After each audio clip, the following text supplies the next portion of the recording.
Awesome. So welcome everybody to our substance use echo session.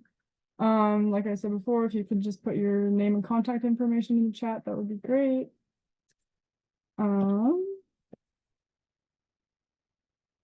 So we are recording today's echo session, as you just heard. We use this for educational and quality improvement purposes. So by participating, you're consenting to be recorded. And if you don't wish to be recorded, you can just disconnect right now from the session.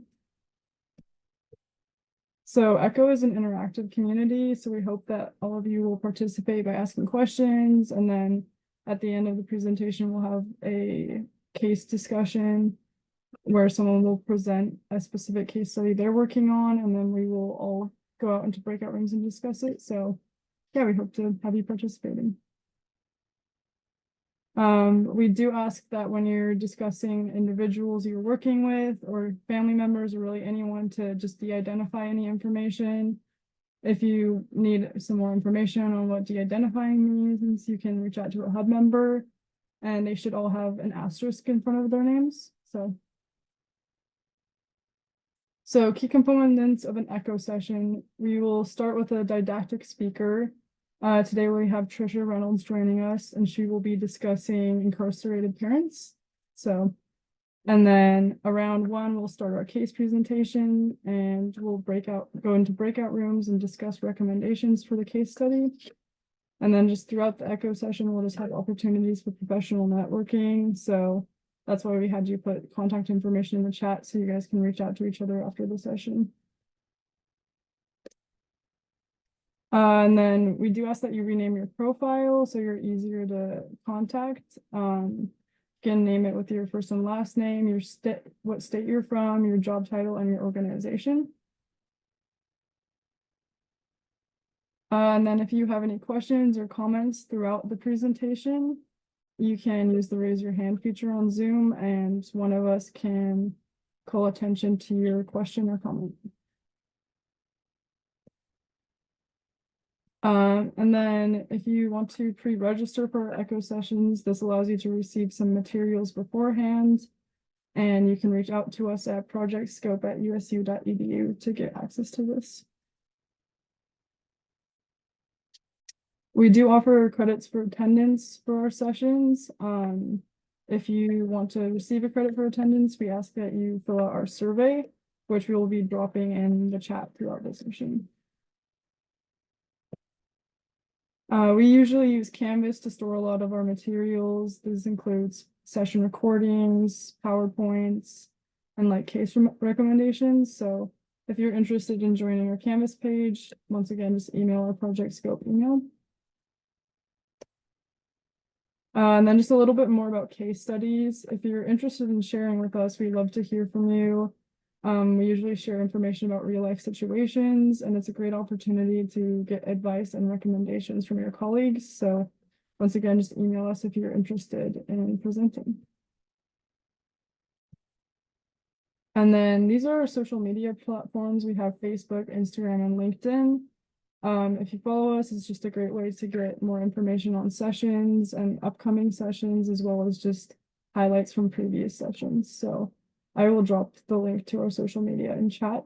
But I'm going to stop sharing and turn the time over to Trisha Reynolds for didactic. Hi, everyone. Thanks so much for having me. I'm excited to be back with you. I did a similar presentation a year ago. Was anybody in the audience at my presentation last year, or are you guys all new to? Janelle was here. Yes, I'm glad Janelle was here. Whether or not you're a repeat customer or new, things have changed a lot with my work over the past year. So you were here. Perfect. Hi, Jessica.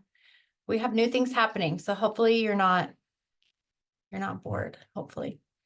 All right, I'm going to share my screen really fast. I have a little PowerPoint for you guys. Did you guys already send out the PowerPoint?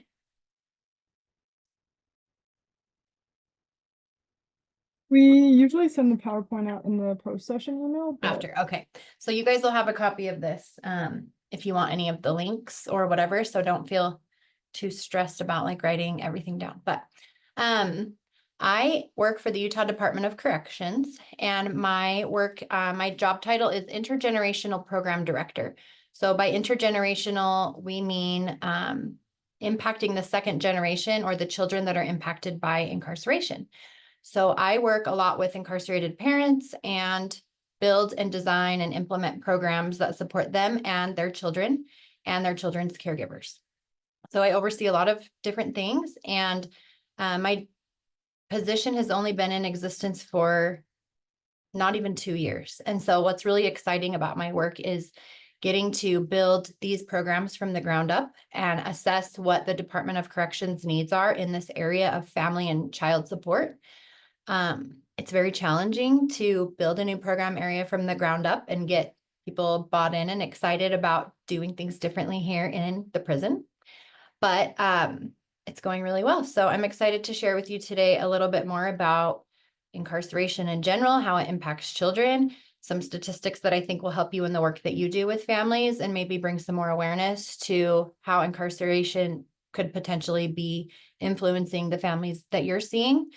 And some of the things we're doing to support families, and then maybe some areas where we can collaborate and, better support families that we have in common. And I'm going to watch the chat. So if you guys have questions, wait, can I watch the chat while I'm screen sharing? Maybe not. If there are questions in the chat, will you guys tell them to me so I can answer them? Yep, Trisha, we'll just monitor. Thank you it. so much. Oh, there we go. Oh, I already said that. We're going to talk about incarceration.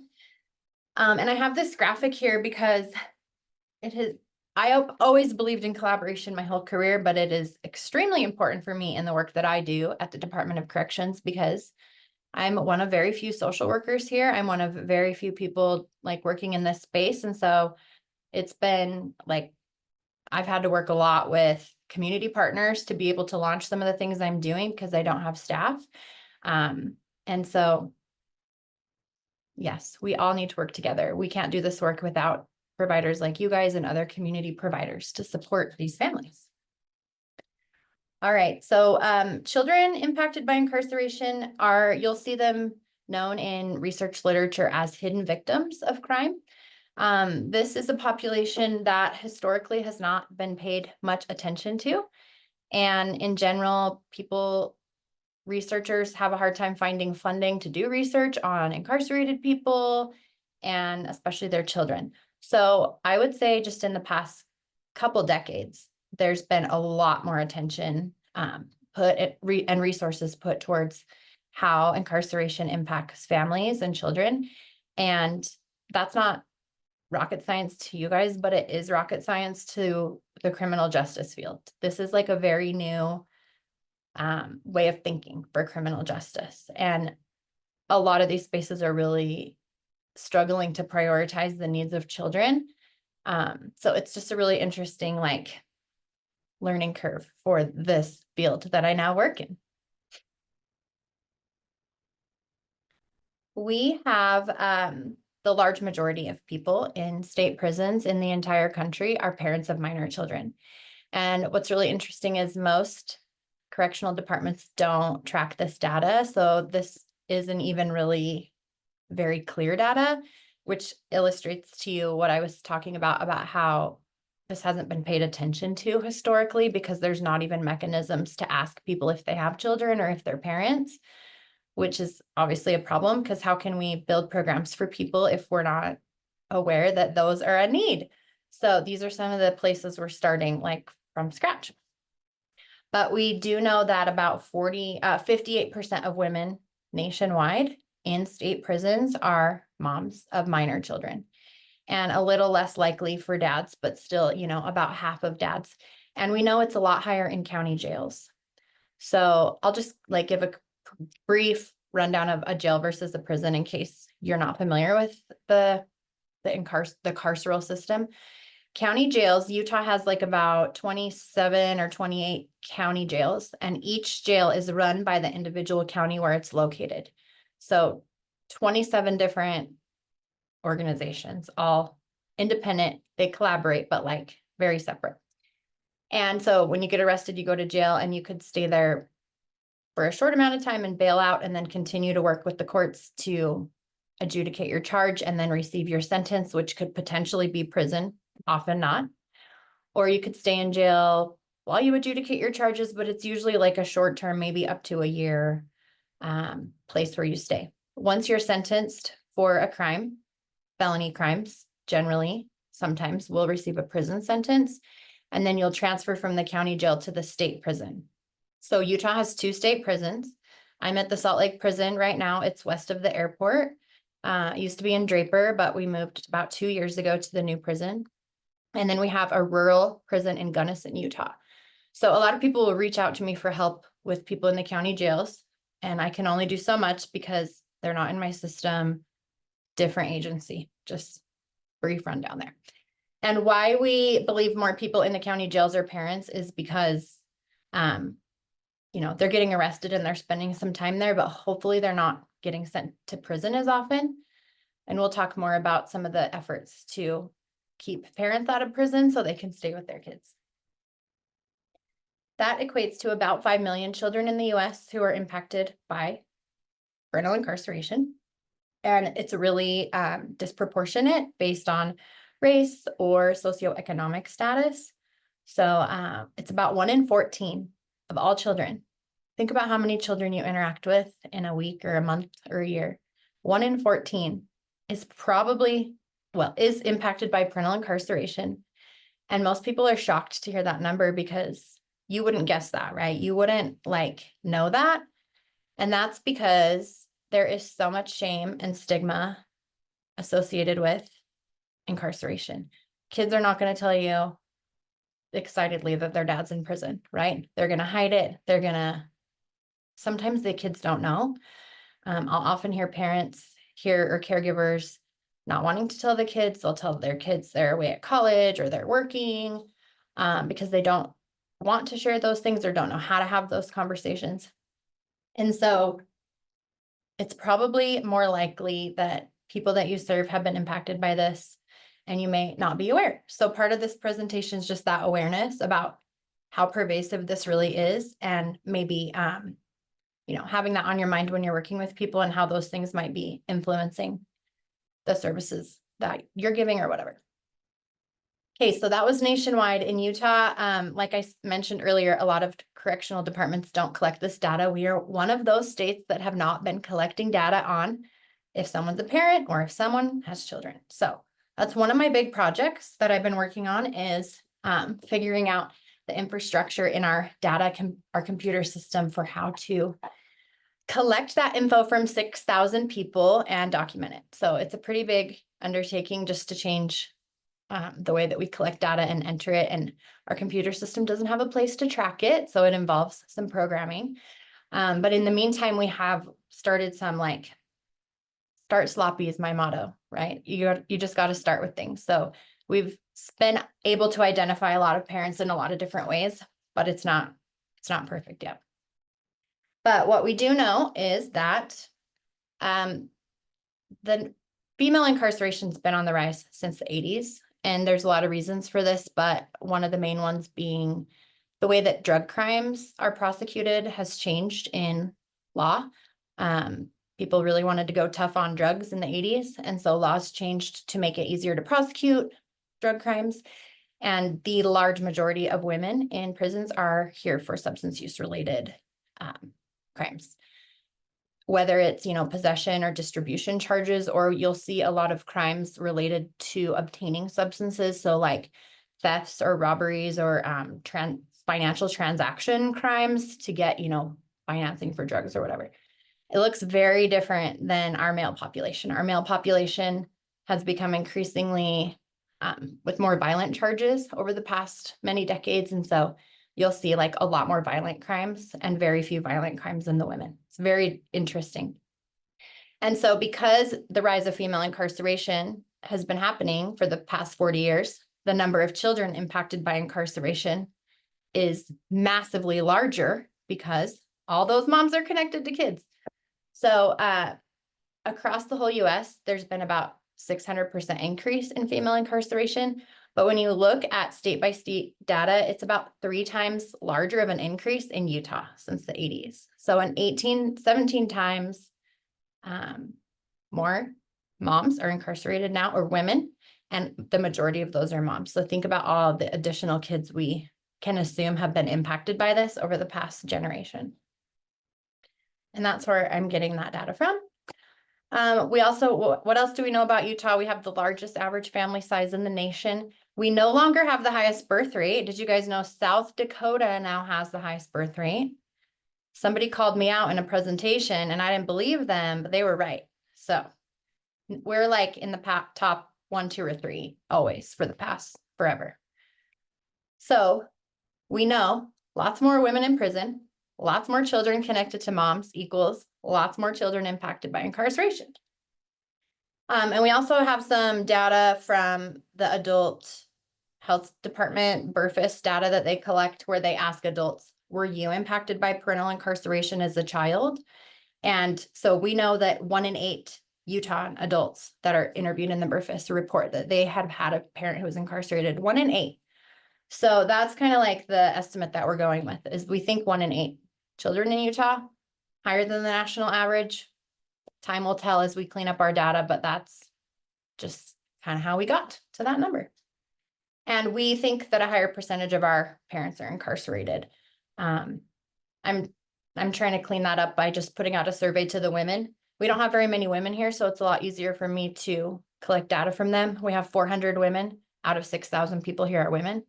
So I can easily like push out a survey to them and say, list all your kids and their birthdays. So we're working on some of those things. Questions so far? I won't talk numbers the whole time, but I just want you guys to know like what we're working with in our state. And then we have a lot of people who come to prison pregnant.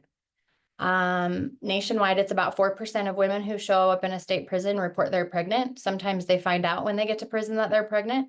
Most prisons, including ours, will do pregnancy tests on all women or women under a certain age. That's about 2,000 babies in the nation born in, well, they're not born in prison. They go to hospital, a good hospital, the U of U. They get really, really good prenatal care here. So in Utah, we receive about 15 pregnant females in our facility every year on average. It's been less, it's been decreasing because of some of the efforts that our state's been making to support this population. And not all 15 of those moms are still here when they give birth. I work very hard to make sure I can get as many moms paroled into the community, into treatment, into a stable situation before they have a baby.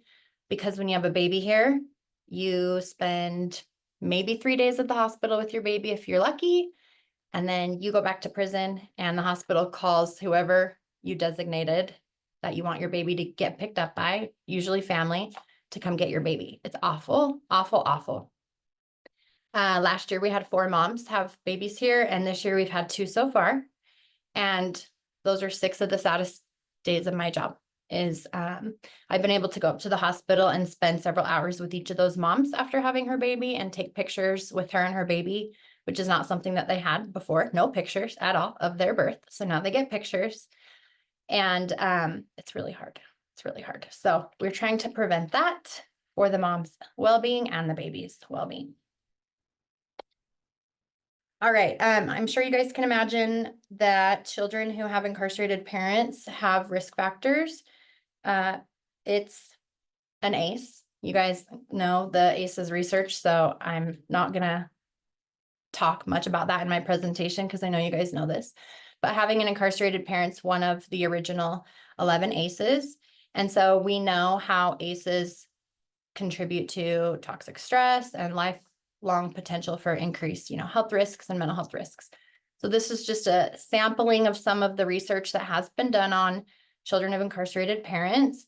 There are studies showing that they're more likely to have high cholesterol, migraines, more likely to contract HIV or AIDS, obesity, asthma. I don't think anyone's surprised that mental health issues,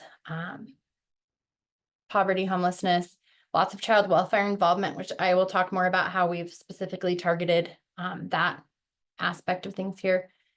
And this is really interesting, additional ACEs. So in Utah, adults who indicate this ACE, that they've had an incarcerated parent, they have the highest average ACE scores because the ACEs cluster together. So if your parent was in prison, it's very likely that your parent had a substance use issue or domestic violence issue, or maybe you experienced some physical abuse. So you end up with very high ACE scores. And we know that the higher your ACE score, the more at risk you are. So having an incarcerated parent is like a weighty risk factor, I guess. And then future incarceration, which was the vision for this department creating my job, was saying, you know, we're contributing to the next generation of children becoming incarcerated themselves. The data is like kind of inconclusive on this because not a lot of research has been done, but some studies show that you have a 6 times greater risk of becoming incarcerated if your parent was. So we're really trying to disrupt that cycle and strengthen families and build their protective factors, and, you know, mitigate some of those risks so their children have decreased risks in the future. You guys will be interested in this because of the work that you do, but we know that kids with incarcerated parents are more likely to have developmental delays. And then you can see how that contributes to challenges in school, higher rates of suspension, expulsion, and dropout. Oh, some of that's a duplicate. I need to fix that. Yeah. And so this is really interesting. You can see, like, by the time kids get to college, the average US citizen has a 40% chance of graduating from college. About 40% of us go to college. If your dad was in prison, the likelihood of you graduating from college drops to 15%. And if your mom was in prison, you have a 2% chance of graduating from college. That's abysmal. So this is just like how you can see the trajectory go for these kids. Oh, there's your ACEs, kind of out of order, but incarcerated relative. And then you can see how a lot of these other ACEs kind of cluster with that one. Okay. I'm going to shift gears and we're going to like talk happy things, and we're going to talk about progress and things we're doing to try to mitigate some of these challenges and increase family protective factors.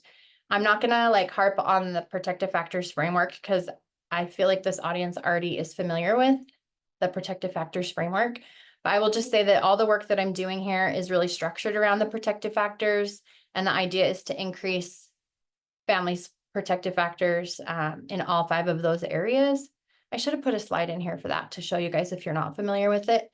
But the protective factors is an evidence-based framework that really fuels child welfare work in the nation, family strengthening work. And so I'm just building all of our work here around increasing those protective factors. Okay, questions so far? Now things are going to get fun. Okay. Janelle asked about prison nurseries. So last year when I came, I said, we are going to open a prison nursery. And we had been planning to open a prison nursery for the past 6 years. So if you don't know what a prison nursery is, like when I said moms go to the hospital and have their babies and come back without their babies, in states with prison nurseries, so the turquoise states, when they come back from the hospital, their baby comes with them and they live in a specialized area of the prison. Sometimes it's a separate building on the campus. Sometimes it's a separate area within the prison.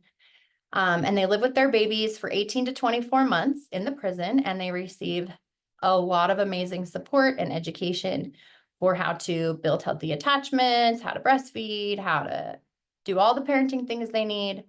They get specialized support for planning for their reentry, help with potentially housing, substance use treatment, whatever, right? So these models are incredibly successful. The state of New York has had a prison nursery in their women's maximum security prison, Bedford Hills, for about 110 years.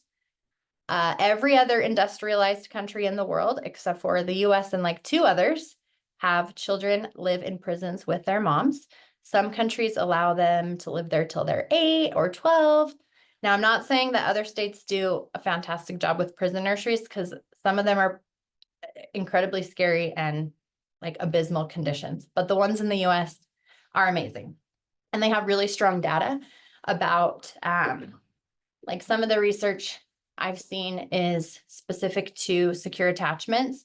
And they've looked at how these moms very often do not have secure attachments. They often come to prison with ambivalent or disorganized attachments. But through the support that they get in these nurseries, they're able to overcome that and form secure attachments with their infants. And then they're able to follow those infants for several years and see like very positive preschool outcomes and things like that. Some of the concerns with them is that no one's done very longitudinal research. And so people wonder, well, how are these kids doing when they're adults? That's something we don't know because longitudinal research is challenging and expensive.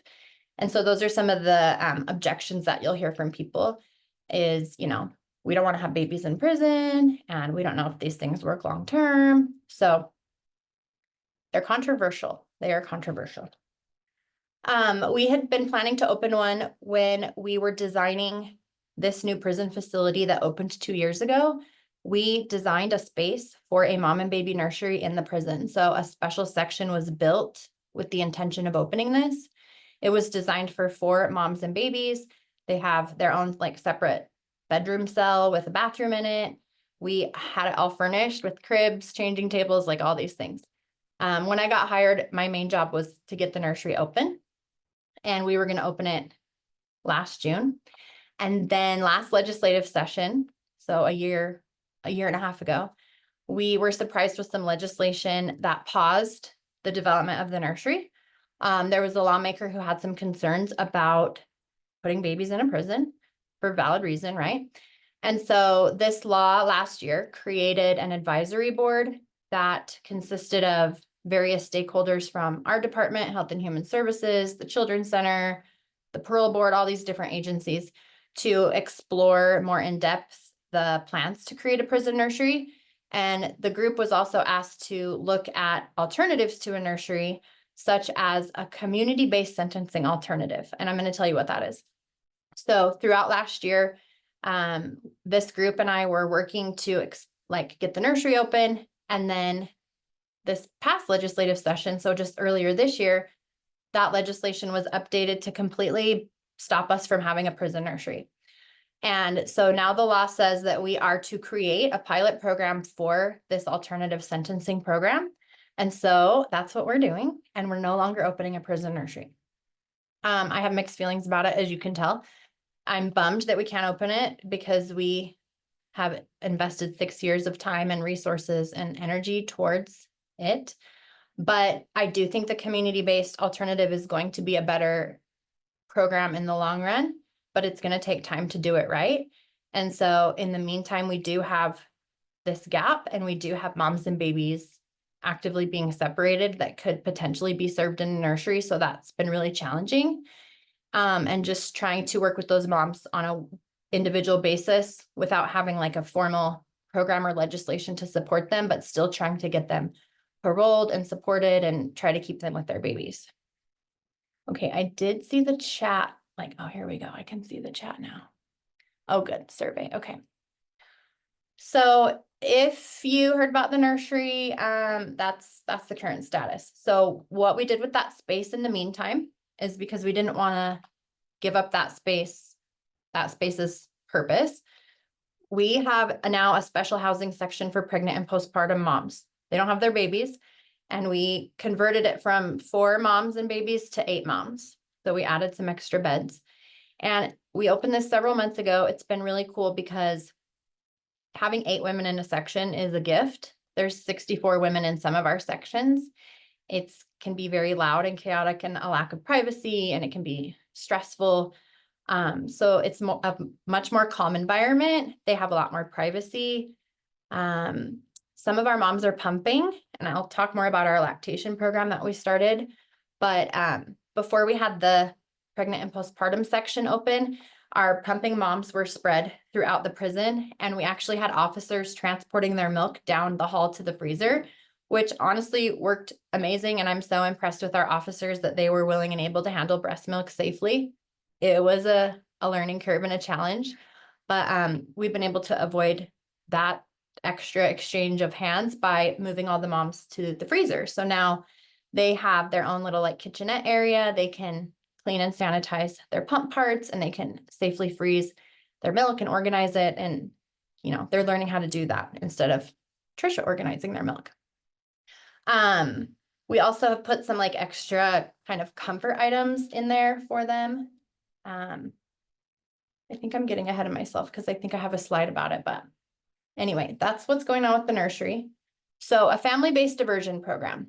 This model is basically, imagine that you commit a felony and you're found guilty and you go to sentencing, and it's the day that your judge is going to sentence you.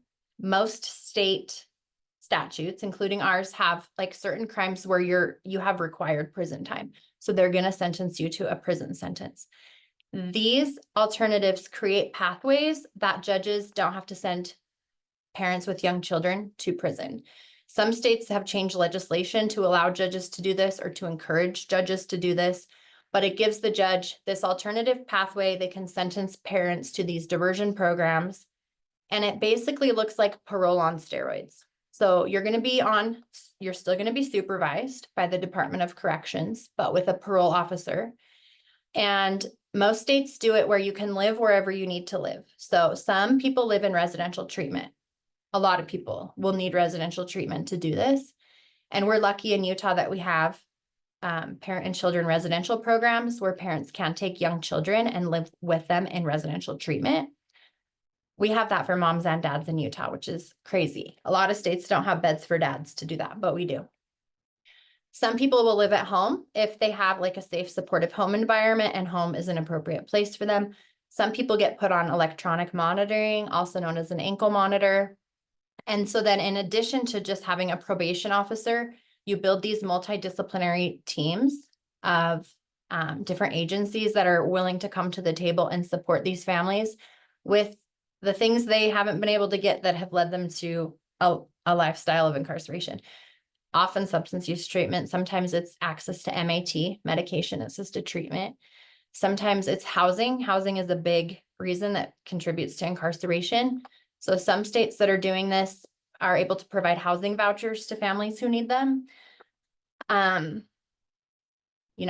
with childcare or food security, or if your child's special needs, access to early intervention or access to all these things that will really help strengthen your family.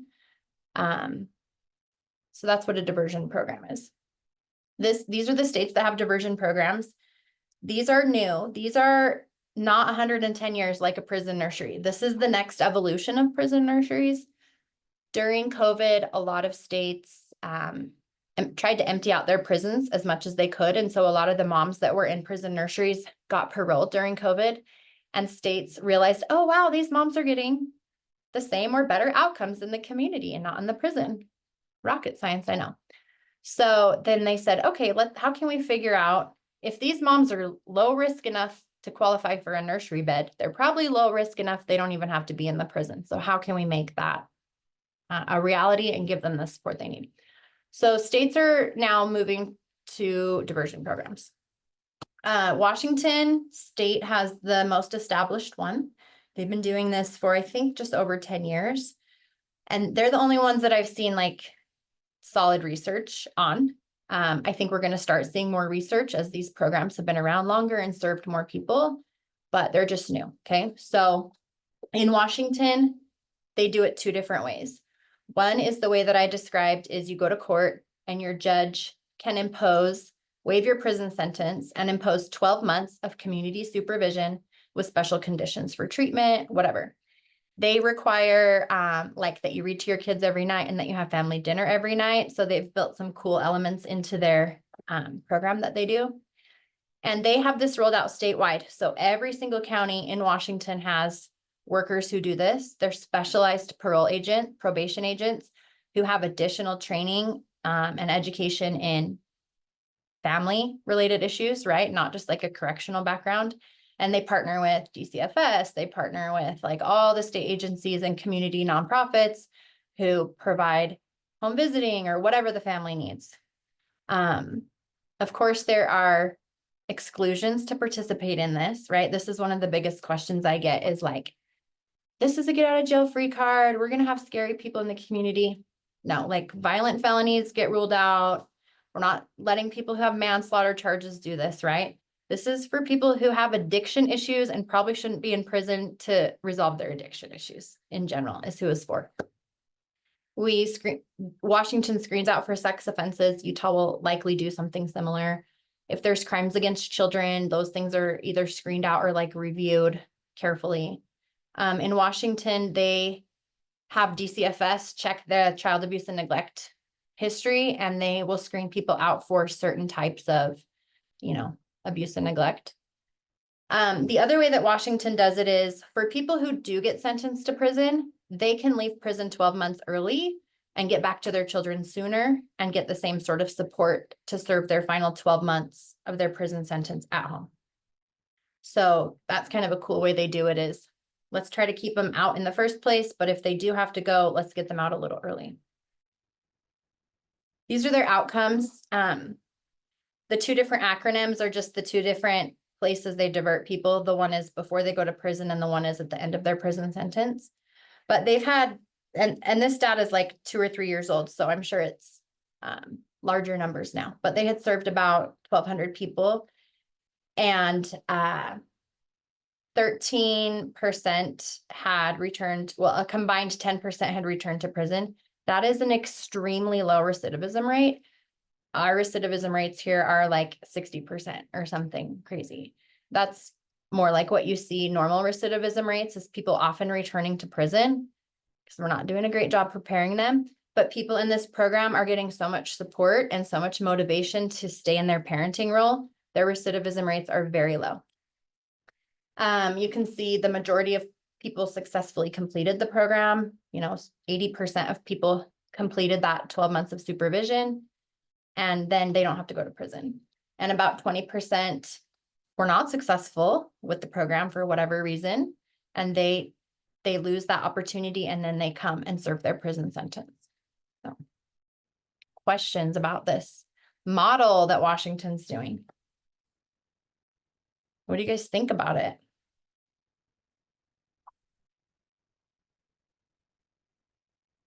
Yeah, they're amazing, right? Other states do it just differently depending where they are. Minnesota started doing this in just the last few years, so they haven't served as many people. In Minnesota, they only serve moms with children under 2, and I think they're expanding it to children under 3. Washington serves moms and dads with any child up to age 18. So it's very broad, and that's why they're serving so many people.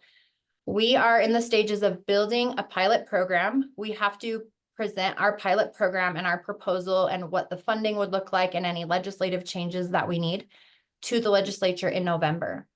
So right now, like kind of what I'm envisioning is we're going to pilot this in Salt Lake and maybe in Weber County. That's because we have those residential mom and baby treatment programs I mentioned in those counties, and we are using those frequently for this population. And we have specialized parole teams in both of those areas already that have gender specific caseloads and special training in working with women. Working with women in corrections is very different. They come to prison for different reasons. They're motivated for different reasons. And so we already have those teams established and people who we think will be a good fit to do the supervision, and then just building in those community partners that we need help from to support these families. Bye, Tim. Thanks for coming. Yes, Katie, yes, it does make it very clear which states are focused on more restorative justice and rehabilitation versus, corrections. And we're getting there. Our state's focusing a lot more on rehabilitation for sure. Okay. So stand by for next year when I come, hopefully we'll have like a functioning diversion program. Like I said, I'm unofficially diverting as many moms as I can. I go to the parole board with them and I try to present. Before you move on, there is one question, and it's from December. Just to clarify, you're working towards having options like this in Utah. Yes, December, there is state law requiring us to build a pilot program to do this in Utah in lieu of a nursery. So instead of having moms and babies here, we are going to have some formal pathway in the near future to keep pregnant and postpartum moms in the community and supported. We're doing it pretty well now, but we're going to have possible legislative changes, maybe some funding to, help us do this better. I'd love to get funding to have some of those housing vouchers I mentioned, because we do have moms who like literally have nowhere to go. And so what do we do with people who have nowhere to go? We put them in a halfway house. Well, we're not going to put babies in our halfway house. So we need safe alternatives, family-based housing for people. That's a huge need. So yeah, that's what I'm trying to flesh out in the next few months. And we'll need additional like training and support for probation agents, maybe like probation agents that come from different background than just criminal justice. Like you guys can see how this is more of like a family. This is almost a DCFS model is what it is. It's also similar to like drug court. So our pilot program will not focus on fathers because the legislation is specific to pregnant and postpartum mothers with children up to 2. So that's where we will start to target. And since it's a pilot, it'll be a very small population and just a small part of the state.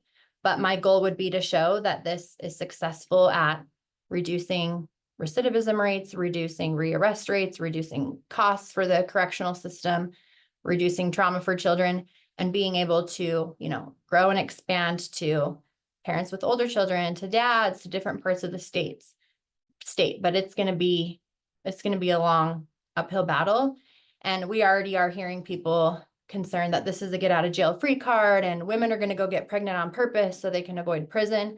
So we're going to have a lot of work to do just in terms of like public education and awareness and support for something like this.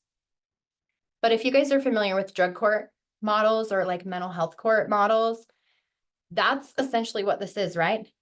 You have a substance issue, you're getting in trouble with the court. The court says, okay, well, before you go further down this path, we want to put you in drug court and we're going to give you additional support from the court and treatment and accountability. And we're going to give you extra praise and help you build a community to try to keep you out of jail. That is a jail diversion program. That is what we're trying to build. And so just trying to get people to understand like diversion programs and prevention programs are not get out of prison free cards. We actually want to give everyone a get out of prison card. What will it take to keep people out of prison? So. Okay, I told you about our pregnant and postpartum housing already. If our moms are pregnant or pumping, we do require them to live there because they need access to the freezer to do the pumping. And if they're pregnant, like we use pepper spray here if people get in fights. So we're going to make sure no pepper spray is getting sprayed to the pregnant moms in the special section. If you're postpartum, you are invited to have a bed there. Some of our postpartum moms have opted not to have a bed there because they're thriving where they're currently living, if they have a positive community in their section or something. But for the most part, our postpartum moms are like very excited to live in here. They get some additional support, mostly from me. I'm in there a lot. We're doing like lots of case management and social work on top of their regular case managers. Most of them have DCFS cases open because a lot of them have babies exposed to substances, which if you guys work with DCFS, that's mostly what DCFS has these days is babies exposed to opiates. We have an opiate crisis. We're really trying to decriminalize this and keep these babies out of foster care and keep these moms out of prison because they are not getting what they need for recovery in prison. So, I partner with DCFS for all these moms to be involved with their babies in foster care. We're getting babies to visit here a lot, keeping them involved in their case plan. So we started a lactation program. This is like the thing I'm most excited about. Before we had this, our moms that had babies would come back from the hospital and be given an ACE bandage and said, have fun drying up your milk. Call us if you have a clogged duct. So now they get a double electric hospital grade pump and they get some support from our volunteer lactation consultants in the community and our nurse that we have here. And they are just pumping away. So we've had maybe 8 moms pump and their families have to come pick up their milk. So we've had families come from Price and all over. We had one baby that lived in Las Vegas. So we had a community member donate money to put 50 pounds of frozen breast milk on the shuttle that drives people to Vegas to gamble. And then the grandma picked up the breast milk in Las Vegas. So we've had really, really cool things happening with the breast milk. Family visits, a lot of people ask me like, well, how do people see their kids? So our prison is pretty progressive with visits. Most of the county jails stopped doing in-person visits during COVID and never went back to them because there's security issues to do in-person visits. People smuggle drugs in. I mean, really shady stuff happens here. And they require more staff, you know, they're logistically challenging. But so I'm just happy and proud to say that we do offer in-person visits. I think we're one of the only correctional facilities in the state that does that. And so, and they're not like barrier visits with the plexiglass. I mean, we do have that some people have to do if they have positive UAs regularly, and we know they're like obtaining substances in the prison and actively using, they have to have barrier visits, or like certain maximum security inmates. But the majority of people have touch visits and they're able to hold their babies. We've been able to allow moms to breastfeed their babies here in the prison now, which has never happened before. We started taking family photos at the end of visits, and they get to take off their prison clothes. And so they're really cute. They look just like you got them done at Sears. And so you can document as your baby grows.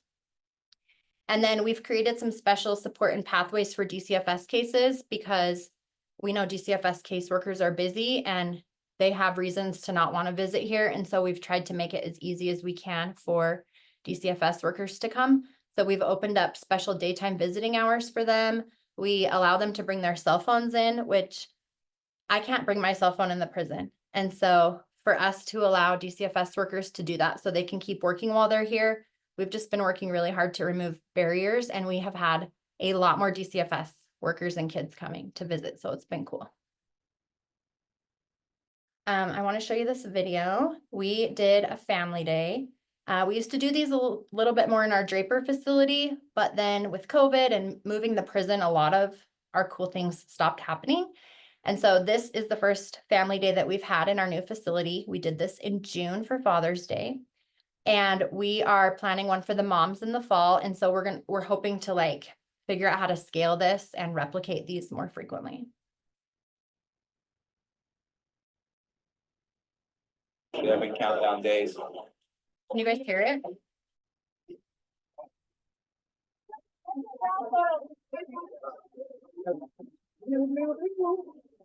We made cookies. We've taken some pictures that were drawn in over there. I was Wreck-It Ralph and she was the princess. Reading books and enjoying drinks, being able to have a good time and just be social with everybody else in here.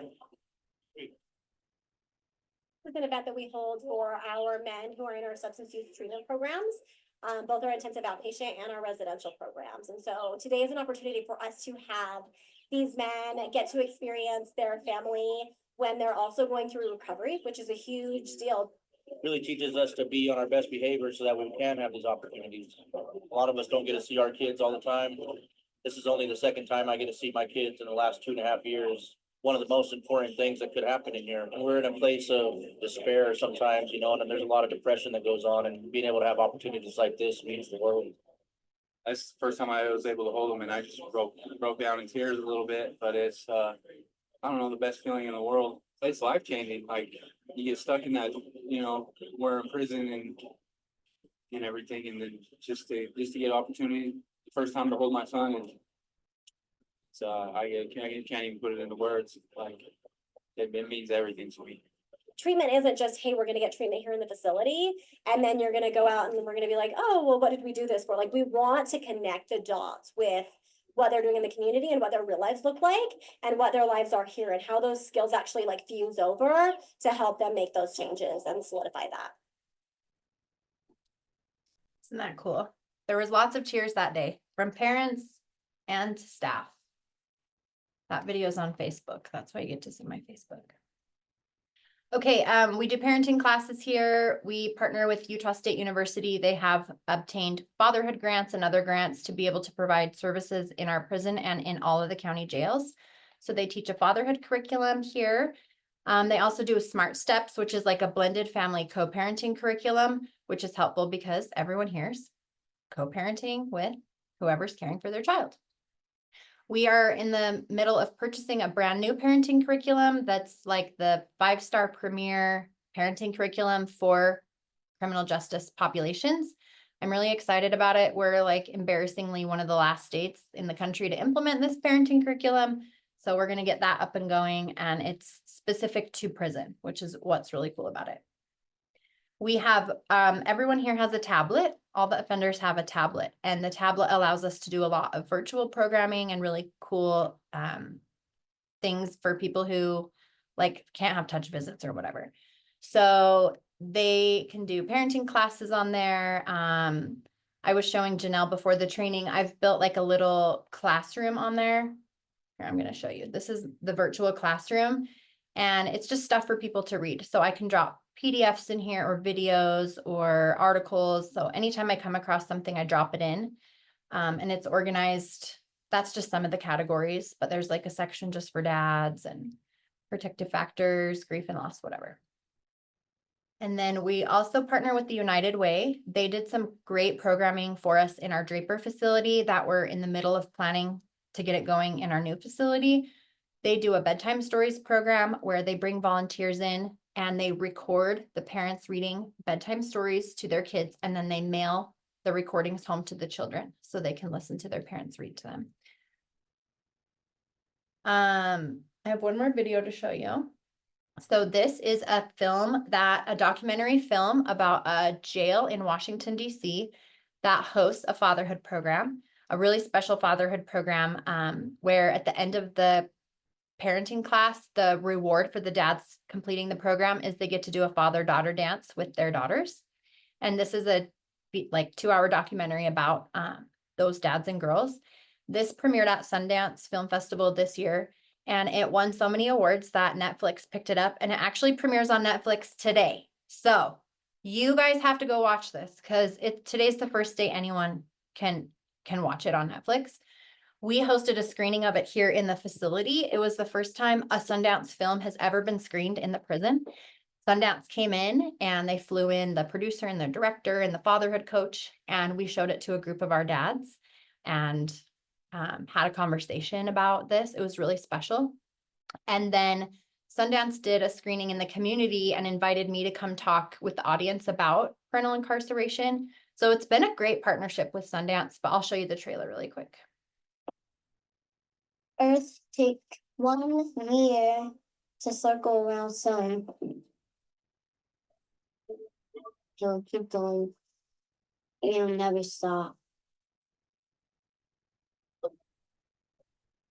1, 2, 3, 4, 5, 6, 7. I see my dad. I don't remember nothing about my father. Nothing at all. These girls just needed a way to invite their fathers into their lives on their own terms. My daughter was born when I was in prison. I had to see her through a glass. Couldn't kiss her, couldn't hold her. My mother was incarcerated, big 10 years. But it's like, damn, man, my daughter going through the same thing that I've been through. Not okay. It's affecting you. You're just getting older and like won't be here to see the minutes. One girl said, my dad can't come to the dance because he's in jail. And one girl suggested, why don't we just take the dance in the jail? You guys, a golden opportunity to see your daughters and spend time with them. But I'm gonna be very honest with you guys. It's gonna be an emotional roller coaster for you.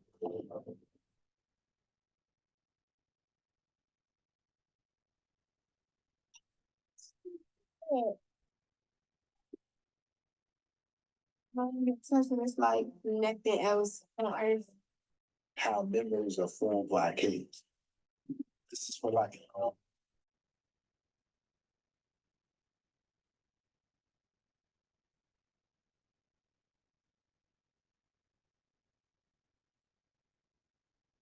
Love you too.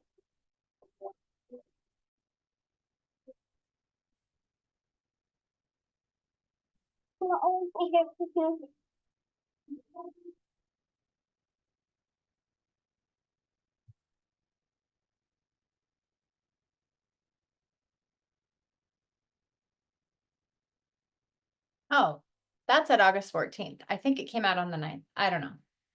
But it's just great. Every dad needs to watch it. Every daughter needs to watch it. Moms need to watch it to, you know, remember the importance of dads. It's incredible. And you will cry through the entire movie. It's heart-wrenching. I'm gonna like skim Trish, through my I've been last crying through your whole presentation, so. Yeah, yeah. Yeah, it's a lot. My job is amazing and very hard and emotional, but like so rewarding. So moms that have babies in the hospital, let's see, I lost my. A while ago, they used to be shackled. You can see that mom's ankle is shackled to the bed during labor because you know they're really risky during labor and delivery to run away. Some states still do that. Some of our county jails still do that, but I'm happy to say we stopped doing that a long time ago, like a decade ago. And there's been new legislation passed requiring the county jails to follow suit. And so this is improving. The way we treat women in prison is improving.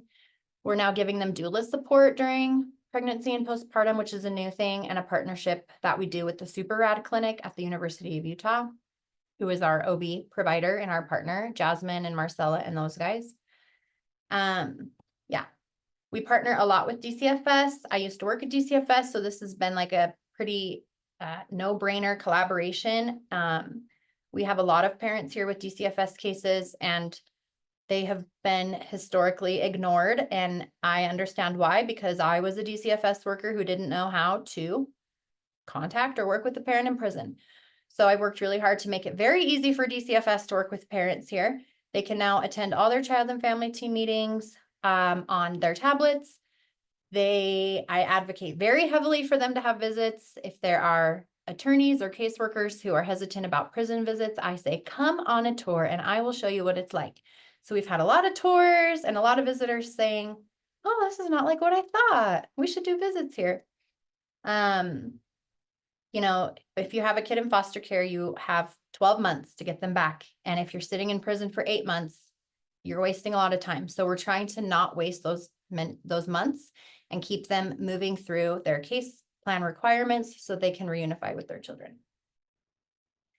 I already talked about this. I'm trying to help as many of the parents as I can plan for reentry, get them connected with services that maybe other people in the agency haven't known about to connect them with. I send a lot of people to House of Hope and Odyssey House mom and baby programs. I refer a lot of people to home visiting. We started a home visiting case virtually from the prison on the tablets, and then the mom transitioned home to continue with home visiting. I'm trying to put together like a reentry packet for people that has all these resources that are child and family specific. So, and some of my other projects, a lot of things. Okay. Questions, comments, thoughts. If you guys have PDFs or like helpful things that you think I should put on the tablet for parents to read, they want all of it. They are thriving, dying for information. They just read everything I put on the tablet. So Janelle and I were talking about putting up the ages and stages stuff on there. But if you guys have ideas of like parenting related stuff you use in your work, send it to me and I'll let the parents read it. Super Rad is incredible. Jasmine is our provider. She sees all of our moms for perinatal care. And so we talk very regularly about our moms here and trying to make sure they get treated as well as they can at the hospital.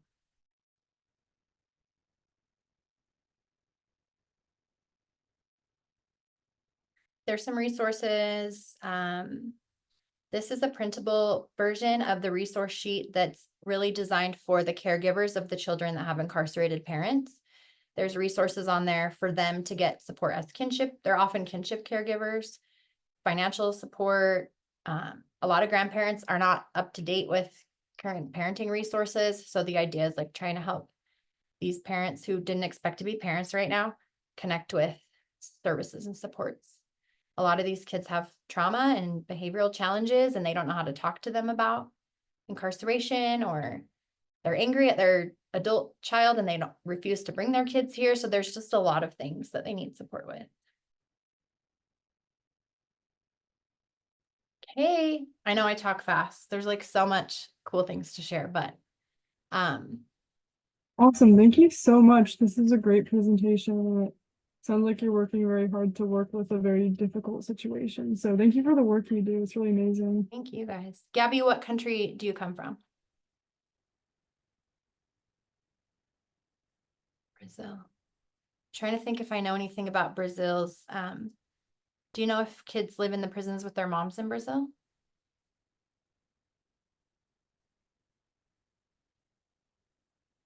I bet they do live there, but maybe just don't have all the support.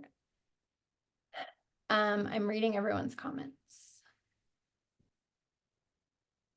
Andrina, did I say your name right? You work for DCFS? Yeah, I'm with Post Adopt. And so a lot of our families, they will do TBRI to get a better understanding on attachment and trauma. And so I've had a couple of bio parents actually reach out just because sometimes bio parents will still remain active in these kids' lives after adoption. And they have been able to take the TBRI course. And they've shared, like it is hard because there is some realization of like their own choices and behaviors and how that has played an impact on their child's life. But they do learn new ways on how to continue to build attachment and how to continue to bond with their kids after going through their own adverse situations. I wonder if we could figure out how to do that for parents here. A lot of parents here have had their kids adopted through DCFS already. Many. And it's hard for me to tell them like, there's not really a lot we can do to support you if that case is already closed. Do you know what I mean? So I did reach out to Royce, who's over the Post Adopt team in Salt Lake, and he helped me put together like a statewide contact sheet for all the regions Post Adopt contacts. So now parents here are very regularly writing letters to Post Adopt liaisons in each region and saying, my kid was adopted. I would love to have some sort of communication. And so that's something we've been trying to improve, is the Post Adopt connection. Yeah. And just to kind of add to that, like, so the Children's Service Society of Utah, they do have support groups for parents whose kids have been adopted. So they would have access to that. And then Utah Foster Care offers TBRI courses for free. I don't know how often like bio parents would be able to sign up for classes with them, but I'm sure if we like reached out, we could probably just emphasize the need for it. Like maybe a bio specific, like bio parent specific group. Very specific. Yeah. I do work with Children's Service Society a lot because the crossover in our population is very, very strong. Lots of the grand families, people that they're serving have kids from parents that are here. So oh, yes, I know all about the infant toddler court program. Jennifer Mitchell is on our advisory board that's helping us build our diversion pilot program. And I love the infant toddler court model. And that's like kind of one of my visions for how we structure this is like that treatment court model. Okay, cool. Olivia, I feel like I talked to you before when I worked for DCFS. I think we might have. I don't know. I meet so many people, which I'm sure you can relate to. You were like maybe applying for grants to expand to different counties or something. Anyway. We actually received grants. So we are opening, we just opened our Iron County site and now we're opening 2 more sites across the state. So awesome. You guys are killing it. Yeah, it's a really similar population, right? It's just that population with incarceration. Awesome. So we're probably gonna have to transition to our case presentation at this point, but thank you so much. Thank you guys. Cool. December, if you want to just share your screen to put your slides up, that'd be great.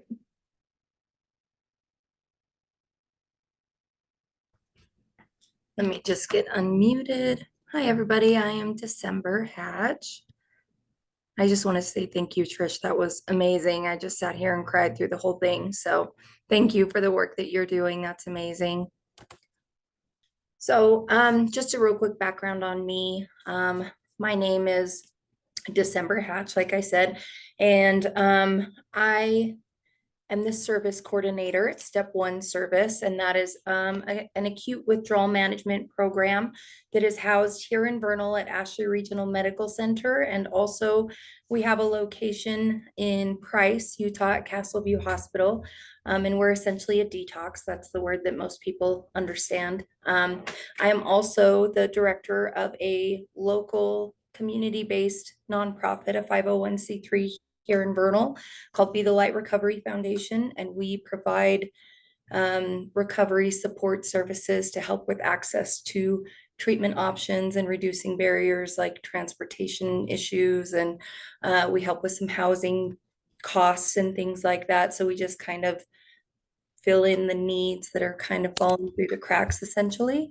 I'm also a certified peer support specialist. I'm a person in long-term recovery. So I've found a way to kind of transition my lived experience into purpose and profession. So just the background on the case. Move this. So I got a little bit ahead of myself there. I also have a background in case management in mental health and victims advocacy and sexual assault. I've worked for both Northeastern Counseling here in Vernal and UCASA, which is a state coalition. So this individual that I have been working with it's been at the request of the mom. So the community-based nonprofit that I discussed, we also have kind of stepped into trying to support some of the youth of the parents that we provide services to. So the majority of the individuals that we provide like treatment scholarships for, or any of the services that we provide, the majority of them are parents. And so our goal is to kind of get in with the kids and provide some support, some connection. We do like trauma focused art classes. So we use a program called A Window Between Worlds, and we also just provide like kind of mentorship essentially. And this mother is not one that I worked with. She is not does not have a substance use disorder, but through kind of the work that I've done and my involvement with the other community partners who were working on this case, they referred her to me. So the individual is a 16-year-old female who is diagnosed bipolar and unmedicated. She's also experiencing a substance use disorder. She was recently uprooted and forced to move here from Texas, and she has one incarcerated parent. So her father is incarcerated in Texas. So I also feel like I should add that this is not the first time that this parent has been incarcerated. This individual shared with me that he's been incarcerated for several different stays in the prison system in Texas in quite a substantial amount of time. She has a difficult relationship with her mother and her stepdad. Her stepdad is from this area, and her mother, that's the reason that they moved here. They relocated to be with the stepdad. She's female, Caucasian. English is the primary language spoken in the home. She's the only child in the home with the mother and the stepfather. This mother, I met with her individually a couple of times, and then with her daughter a couple of times. And then I have, continued to meet with the daughter, but the mother seems pretty exhausted. She's very lenient with the teen.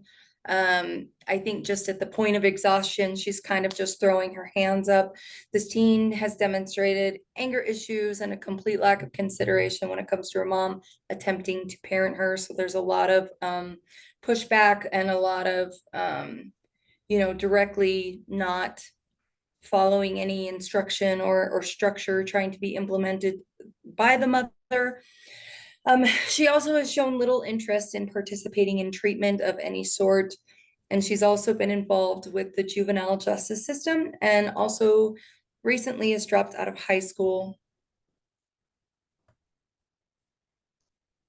So primary area of concern, the primary focus is this teenager's substance use. She's putting herself in dangerous situations to obtain and to use substances. There are explosive outbursts towards mom and stepdad and a lack of resources for youth, and also trying to find support for the mom. I don't want to get ahead of myself, but this teenager is using fentanyl. She is obtaining this in some ways that are very unsafe for her. Our goals, the mother stated that her goal would be to get her daughter stabilized on bipolar meds, but there's a major refusal to take them. The mother believes that the unmedicated bipolar and mental health issues are directly feeding into the substance use issues. I would like to locate as many resources for youth as possible to help with safety practices, substance use, anger, and coping with having an incarcerated parent, and provide extra support for her mother. And our barriers, first and foremost, this is a very rural area, right? Most of the services that we do have available, they're completely overloaded because they are serving the Tri-County area. So it's you into Duchesne and Daggett. And so a lot of our agencies are stretched quite thin between all three of those counties. So just a general lack of resources for youth in this area, other than what is provided by like the juvenile justice system.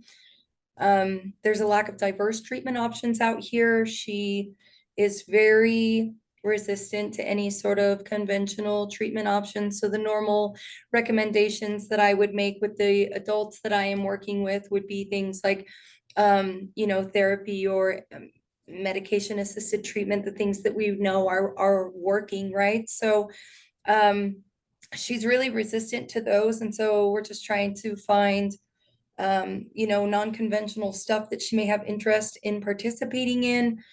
There's also the refusal to take mental health or MAT meds and a refusal to participate in therapy. So additional information. This is the history about this individual that was provided to me by her mother. This individual was always very energetic and strong-willed child. There's no religious background from mom. The father is reportedly homophobic, racist, and judgmental, and has used substances and been in and out of jails and prisons her whole life. That creates extra struggles because this individual identifies as bisexual. She was sexually assaulted at 13 by a neighbor. She's had several mental health evals and was diagnosed with bipolar and depression, but refuses to take meds. There's fentanyl and meth use, several stays in a behavioral hospital in Texas. She's been referred to programs through schools, CPS, and courts, but was very resistant to participating in those. She spent time in a juvenile detention center. She dropped out of in-person and online high school. Mom tries to reinforce the things that this individual shows interest in and explain consequences for the negative behaviors. Mom stated that she has a hard time consistently implementing rules due to her daughter's unpredictable behavior and actions. So the community discussion, things that I'm hoping to get out of sharing this case with you all are some resources supporting the mom in this case, parenting classes, support groups, stuff like that. Any individual or any information on residential treatment centers with youth programs for co-occurring disorders. So I feel like maybe I missed part of one of my slides, but I am aware of 2 programs in the state that have youth programs. One of them is for commercial insurance, which this family does not have. The other one is a Medicaid program, which we are actually looking into. Trish mentioned Odyssey House, and I know that they have tons of different things available. So this girl has expressed some interest in possibly going to residential treatment. So if there's just like a little spark of willingness, those are the things that I'm gonna really try to focus on lining up so that when there is a willingness to participate, I have options available, right? So non-conventional treatment options that are outpatient based for teenagers to learn how to cope with sexual trauma, and then resources for children with incarcerated parents, which makes me incredibly happy to have sat through your presentation, Trish. Yeah, so those, I talk fast too. I'm sorry, I kind of sped through that. Does anybody have any questions about this case that might help, guide along the discussion or resources you might have? We're probably gonna jump into breakout rooms and then I'll just have you like filter through the 2 breakout rooms and then people can ask questions in there. Okay. Janelle, are you okay to open up the breakout rooms? Awesome. Welcome back, everybody. Unfortunately, we don't have time to discuss the breakout rooms, but if everyone will just send the notes to projectscope@aggies.usu.edu. I just sent that into chat. And our next session will be the 2nd Wednesday of September, and the topic will be family study. So hope to see you all there, and thanks for joining.